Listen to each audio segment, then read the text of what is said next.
Hey guys, wanted to do an in-depth review on The Warded Man by Peter Brett.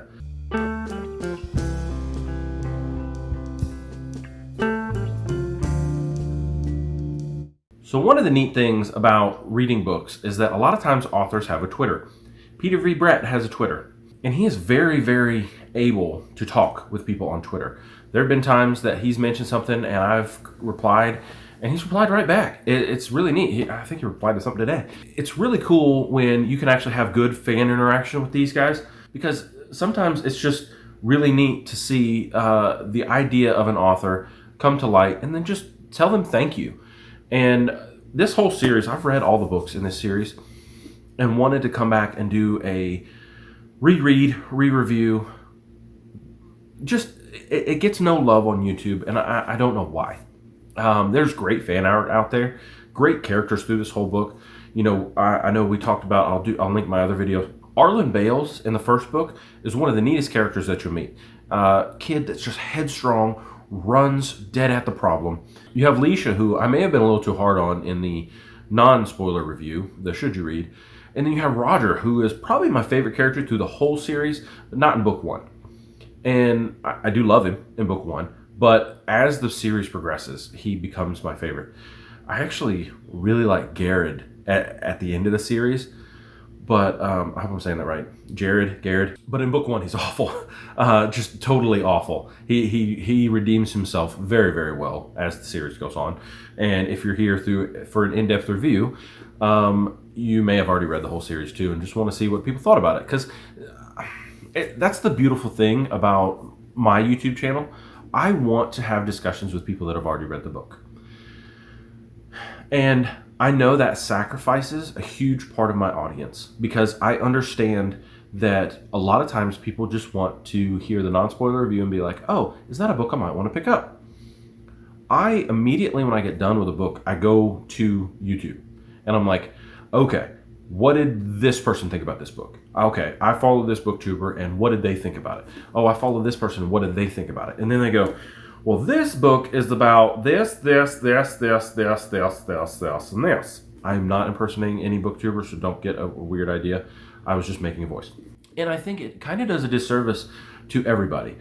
But I understand the business side of YouTube. I understand the business side of what we do here. And we want views. We want people to look at our stuff. We want people to invest in our stuff. But I want people to talk with me about the things I care so deeply about. And that may not get a lot of views. So let's start at the beginning. We start with Arlen Bales. Arlen Bales is a 12-year-old boy who's living on a farm. Life is pretty good. They wake up and they go about their chores. They have a small farm. But we kind of learn that there's something deep and dark under the surface, right? We learn that there's this impending fear all around. They check these wards all the time. We don't know what they really are. They check these defensive barriers that they have all the time. We don't know what they are. They're warded with these special wards. And these country people have learned to deal with a situation that comes at them at night. And it's a brilliant way to unlock this. I know I was reading an interview that Peter Brett did, and he talked about how he initially wrote this series after the fear of 9/11. And it was really a deep dive into what fear does to people, what it creates in people. And I think that's marvelous, to really dive into the idea of what people do when they're afraid, who they are at their darkest moment, and what they can become when they're faced with the impossible solution. I mean, immediately we're given that idea. We're given Arlen, who goes out and fights for his mother that he loves, and his father that is a coward. And both could probably die. And they both get lucky. The mom gets cored, which is what they call when you get killed by a demon. I'll try to throw up some fan art, and so you'll not see my face for a minute here. But some of the demons that they've imagined here are just brilliant. The wood demon, the flame demon, the stone demon, the rock demon, the mud demon, the water demons are really cool, like a big nasty frog. And so it's just brilliant to see the way that Peter Brett created our darkest images, our darkest fears, and brought them to life. And the whole book, he doesn't shy away from some of the things that are uncomfortable. There's one situation between a couple people that really made me uncomfortable, and I was like, man, I wish this wasn't in here. But it probably happens in real life, and he didn't shy away from it. And it gave, I mean, he focuses on it a lot in later books, and I'm like, okay, we can stop that now. You brought it to light, but we can stop that now. But this is book one, and he doesn't do it in book one at all. And I believe that there is such a great purpose with that, where Arlen and his father immediately at the beginning of the book were shown the difference. And so Arlen's like, we've got to go to the healer in the next town. They get in the wagon, they take the mom, and they try to go to the healer. And they get to a certain point, and they have to stop because it's as far as they can go. And then they meet this other family, and you kind of go, oh, well, maybe this is just invigorating the lore. So important, this family. You find out that the guy, his wife has died, and he has 3 daughters. And he's been making the oldest daughter service him, and kind of used his oldest daughter as a replacement for his wife. She's begging Jep, Arlen's father, to take her with him when he leaves. And, like, your wife's dying anyway, please just take me with you. And immediately we're thrown into this other dynamic situation. You go, what the heck is going on? We get immediately people dying, fear, the difference and how people react with fear, and then you get this molestation, really rape and incest. I mean, all in 60 pages. I've probably read this book 3 times now. That's definitely high praise for me. If I'm gonna reread your book, it's a heck of a book, and I've probably read it 3 times. So Arlen, when his mom dies, runs away. Jep takes the girl, goes home, and we don't really see that family anymore. We're kind of thinking, oh, everything bad has gone away. Arlen goes, and he's so good at drawing wards or runes, or in this book we call them wards. They're kind of like runes, but the defensive wards. So he gets as far as he can go, and he draws wards around himself in the dirt. He's like, I'm going to sleep here. And like a kid, he taunts the demons because they can't get in. It's like this force field, and they're like banging up against it. They see him, they come running up, they bang into the wall, and he's messing with them. And then this giant rock demon comes up, and he's like taunting it. He's like, come on, you can't get me. The little kid, idea, like, I'm behind this fence and you can't get me. And as he's doing his dance, he scrapes the ward with his foot. You can't see my foot. He scrapes the ward with his foot, and the rock demon seizes on it, slashes him. He draws the ward real quick. The claws gash into his arm, cuts the rock demon's arm off. So he's destroyed the arm of this rock demon, and man, it's mad.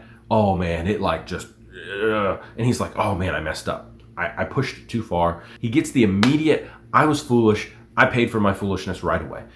Big cuts in his back. He's struggling.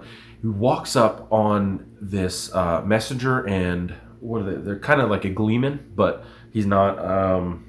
I guess like a bard. Wheel of Time in me, gleeman. Then the bard tells his story and goes through and he makes the story his own, that he drew the wards and he did all this stuff. And so, you get back to the city, and Reagan, the messenger, basically adopts him and teaches him to be a messenger, and you go through his whole life as a messenger. You meet him again as he goes into the desert and meets the only people fighting these demons. He's always felt like we could fight them. We could, make traps for them. We could do whatever. We can fight these demons. And so he has such high respect for the Crasians, who are,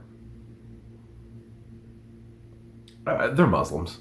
And so they're out in the desert, and they're fighting these demons. They never give up. They're losing people left and right. They're bleeding blood on the sand, I think how they describe it. And the sand, it dries in the sand, and then they're forgotten. And so we kind of meet Jardir, who is like, man, who is this kid? He thinks he's an idiot. And he's like, no wetlander. That's what they call them. Wetlanders ever want to join us. And, then they see his bravery, and they're like, oh.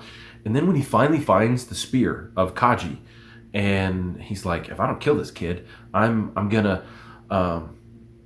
they're going to call him the deliverer, not me. And I think I'm the deliverer. And he went through all this stuff, and I hated Jardir. Hated Jardir. I was like, man, who is this dude? Who does he think he is? And he throws him in the pit with, I think, 2 sand demons, and he does like his cutoff thing. And so the sand demons are little. I mean, they're, I'm assuming they're about this big. Razor sharp teeth. The way they kind of look like to me is like this with razor sharp teeth, and then they clamp down on you. And so, they don't even really have the ability to bite you and eat you, but they just want to tear you apart, right? So he kills the first one, then uses a spear, kills the second one, breaks the spear in half, uses it to climb out of the pit that they throw him in. And he's like, if you're going to kill me, you're going to have to do it yourself. And so they knock him out and they leave him out in the desert. Worst thing you can do. You had the opportunity to kill him. Is that not going to come back on you, evil villain guy? So they leave him out in the desert. He wakes up, goes back to the city where he knows where it is, and Jardir doesn't. Jardir has to do this whole project to come find it. That's when he starts tattooing his skin. And that's what you see here. I don't know if you can see it really well, but he's tattooed through the whole thing. I wish they showed it better. They kind of give him like the robe. And like when we meet him again, he like undoes the robe, and like, I imagine it's like very, very kind of corny. But I enjoyed the moment. So I kind of flew through Arlen's story and kind of told it to where they kind of come together, the 3 of them, Leisha, Roger, and Arlen. So want to kind of back up and do the same thing with Leisha, and then I'll do the same thing with Roger. So Leisha is really neat. We meet her when she's 13, and she's the main girl character. She's not the only girl character. We get this really cool situation with her where she's basically engaged to be married at 13. And it's neat because back in the day that happened all the time. You knew who you were going to marry because there was farms and there was things that needed to be done. And her dad was a paper maker, and she was kind of apprenticing to do that. And then the village they were at was kind of tree cutters, and so he was already a big boy, and his dad was a big boy. The boyfriend betrothed, his house is burnt down by the demons, and they survive, and some of the people die. And so immediately we're thrown into like a triage, like, all right, let's go assess the situation. Let's go find what's wrong. And Leisha becomes the apprentice to Bruna, who Bruna's really, really cool. I love Bruna. She's the crotchety old woman that, like she doesn't care what anybody thinks. She doesn't care, all these different, really, really cool character. There's no way I describe her perfectly, but if you've read the book, you know who Bruna is and how cool she is. So basically she looks at Leisha, she's like, oh, you're pretty smart. You're going to work for me. And starts to train her, and she fumbles, at the beginning, and very clear apprentice kind of things. I remember being an apprentice, and it was, you got made fun of a lot. You got told you're an idiot a lot.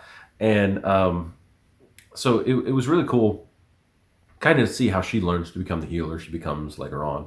You kind of find out that Leisha's mom has been cuckolding her father for a long time with this guy named Steve. I guess she was being pursued by both men, and Leisha's father made more money. So she loved Steve more and desired Steve. She chose the money, but was still going behind his back and choosing Steve. So she offered them to stay in their house. And so Garrett and Steve are in this house. And man, it made an uncomfortable situation. And so Garrett is knowing that his dad is getting some, and he's wanting to get with Leisha. And she's like, no, we're just promised to each other. We're 13. We're too young. I'm not ready for this. And Garrett's like, oh, no, more. And, in the process of the kissing and the alone time together, they almost do it. So Leisha's like, no, this is not right. This is not my time. We have to back off. Admirably, Garrett actually backs off. Garrett's complicated for me because I hated him in book 1. But then later on, I come to love him, through the rest of the series. But he does something that teenage boys do, and thankfully I didn't do, but he tells all his friends, I got some of that. And she gets so mad, and I totally understand it. And she breaks off the engagement, and her mom's like trying to force her back into it, and she runs, and she's like, where am I going to go? She just runs out of the house, and she's like, I don't know where I'm going. Teenagers, man, they're nuts. And so she just runs out of the house, and it's nighttime. and the demons are chasing her down the road. So she goes towards Bruna's house, and she goes, and Bruna saves her life, and she lives with Bruna from then on. And she learns all the cool stuff. She becomes this great apprentice, and she learns so much. But like, Leisha is crazy hot. Like, imagine that girl that you grew up with, that she's really down to earth, but she's crazy hot, and like all the guys want to be with her, but they're kind of intimidated by her. That's who Leisha is. So she's an outcast because of who she is. She's the healer apprentice who's really, really smart, and everybody knows it, and but she's like super hot. And there's like multiple situations where guys are like, oh, maybe we can like go behind my wife's back and do this. And so she's dealing with that like her whole life, because she's like their culture. She's an unattached woman.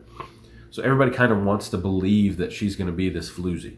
And I can't imagine how difficult that would be. And I think that's why I was a little too hard on her in the other video, where I kind of said she was just the perfect character, and like bad stuff happens, but she doesn't ever do anything wrong. She does make some bad decisions. She does have some character moments where she needs to learn and need to grow.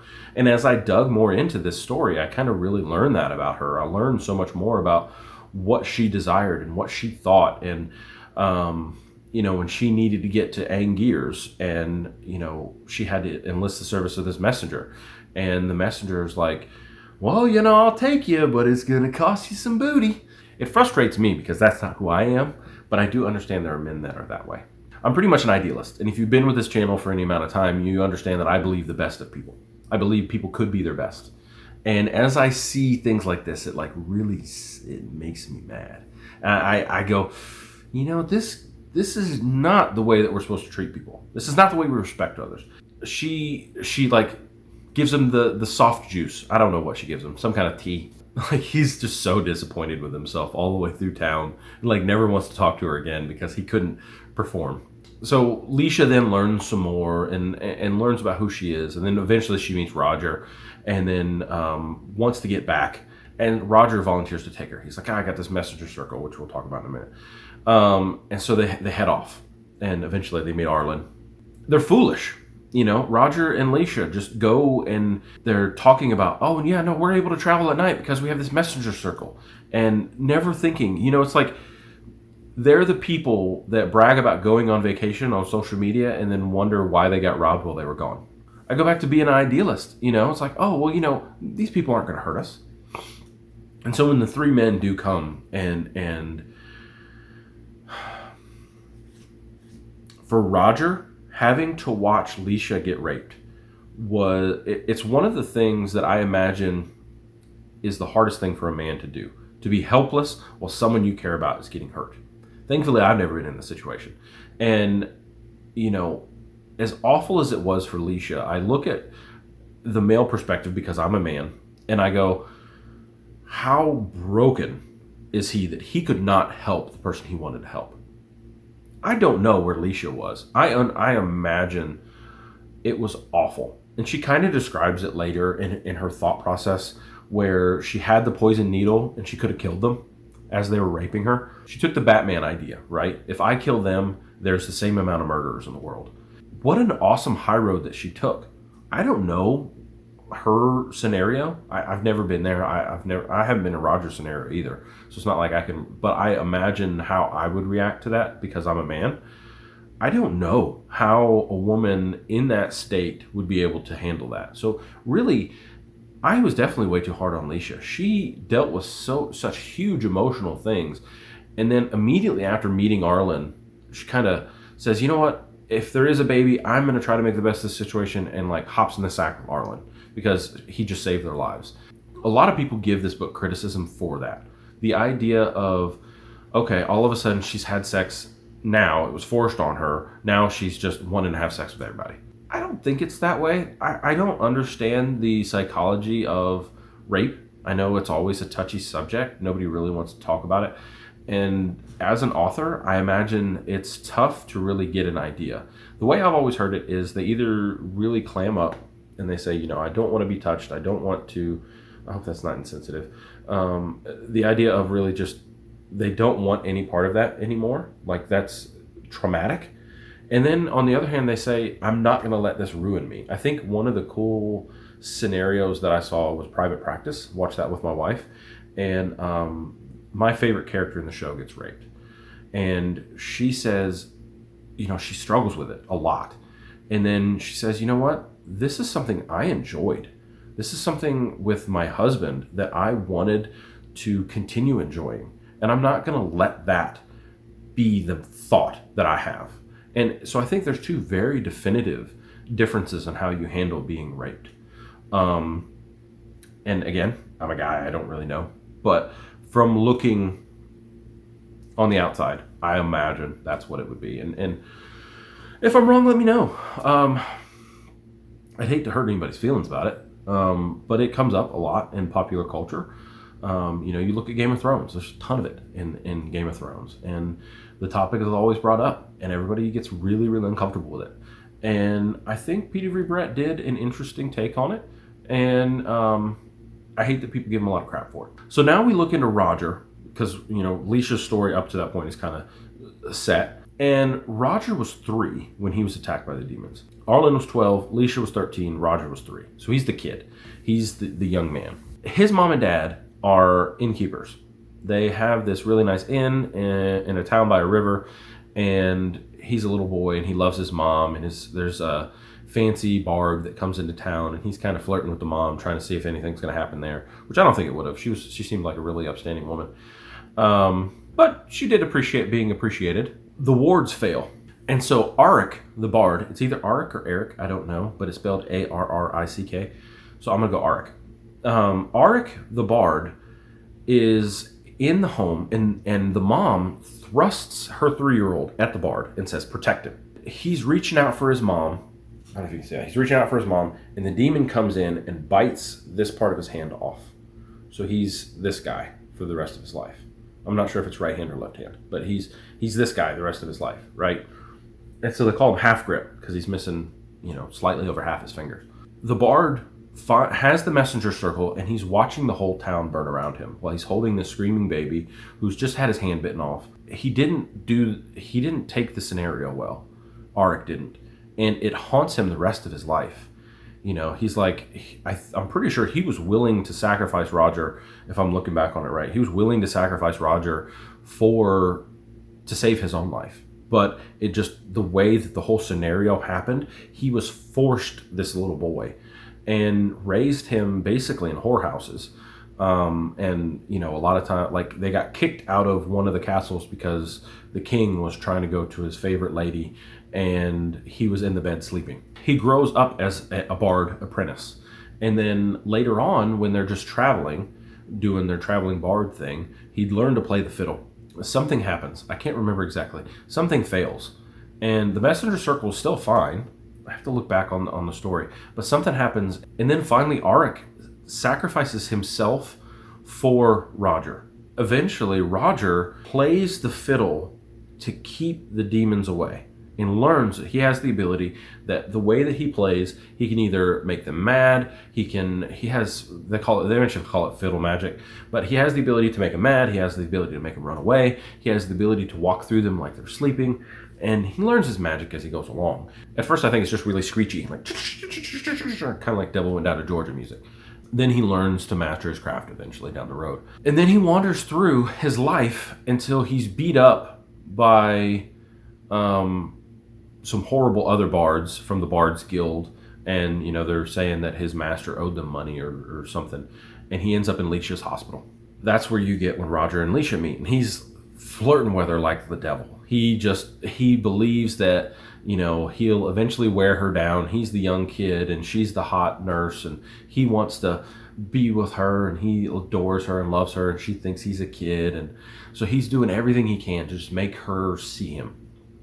And so they go off on the path, and then they talk about the messenger circle, and then she gets raped. He gets held down. They take the messenger circle from them, and then in comes Arlen. Arlen comes in on his crazy war horse and his hooded robe as the demons are coming. They're like, oh, we have to run, we have to hide, we have to whatever. And he goes, no, I got this. And he's like beating demons in the face, and they finally start to see his magic, and they see who he's become, and his horse is like kicking him in the face. And so then he like makes them a camp, and you get the first view of how Arlen has changed. We don't see him for a long time, and you see that Arlen has changed in a way that he goes, well, those people stole from you. Let's go steal back from them. And Leisha hates it. She hates the idea. She's like, look, they're leaving us alone. We don't have to go back over there anymore. And Roger is torn between the woman he cares about deeply that he just saw hurt, and Arlen, who is his new protector. They eventually gain a relationship like brothers. And he's like, what do I do? He's torn between the two things. And Arlen's like, I really don't care, but I think you should go kill them. And Alicia's like, no, I don't think you should. And I think that's where I really start to fall in love with Roger. I liked him all the way through.